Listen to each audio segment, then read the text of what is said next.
सभी को नमस्कार। आइए मेरे प्रियो, आज का स्थल वचन हम देखेंगे और आज का स्थल वचन है मत्ती 12 अध्याय 43 से लेकर के 45 तक। इसमें लिखा हुआ है, जब अशुद्ध आत्मा मनुष्य में से निकल जाती है तो सूखी जगहों में विश्राम ढूंढती फिरती है और पाती नहीं।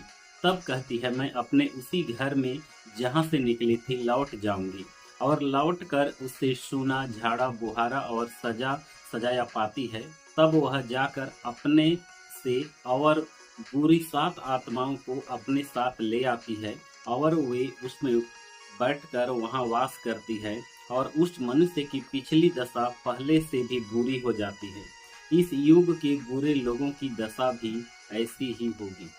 मेरे प्रियो, यहाँ पर परमेश्वर का वचन कहता है, जब दुष्ट आत्मा मनुष्य के शरीर में से जब बाहर निकल जाता है ना, बाहर निकल जाता है, किसी के शरीर से बाहर निकल जाता है, और वो दुष्ट आत्मा पूरा घूमते रहता है। उसको जब कहीं पर जगह नहीं मिलता है तो वो सोचता है कि जिस घर से मैं निकला था, मैं उसी घर में वापस जाता हूँ। जब आ करके देखता है, और यानी कि वो व्यक्ति जो यानी कि जिसके शरीर से शैतान निकल गया है, दुष्ट आत्मा निकल गया है, और वो व्यक्ति प्रभु यीशु मसीह को छोड़ दिया है और संसारिक माया मोह में, संसारिक गलत कार्य में फंसा हुआ है, पाप बुराई में फंसा हुआ है, तो शैतान देखता है और बहुत खुश होता है, आनंद होता है और कहता है कि कितना सुंदर है, ये तो पहले से और सुंदर है।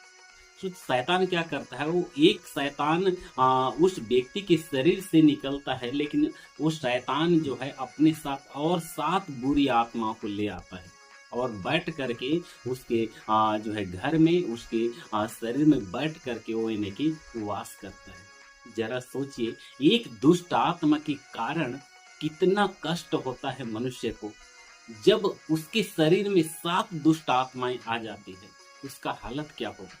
इसलिए हमें चाहिए कि जब हमारे शरीर में से या किसी के शरीर में से अगर दुष्ट आत्मा निकला है, प्रार्थना के द्वारा प्रभु यीशु मसीह को आपने ग्रहण किया है, आपके शरीर से अगर दुष्ट आत्मा निकल चुका है, तो आपको चाहिए, मुझे चाहिए, बड़ी बोझ के साथ परमेश्वर की वचन में बने रहें, प्रार्थना में जीवन जिए।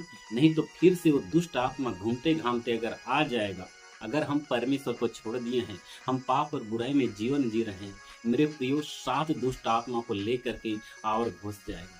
इसलिए हमें चाहिए कि परमेश्वर के वचन में बने रहें, प्रार्थना में जीवन जिए। तो वो छोटे वचन के द्वारा आप सबको आशीष दें। आमीन। धन्यवाद।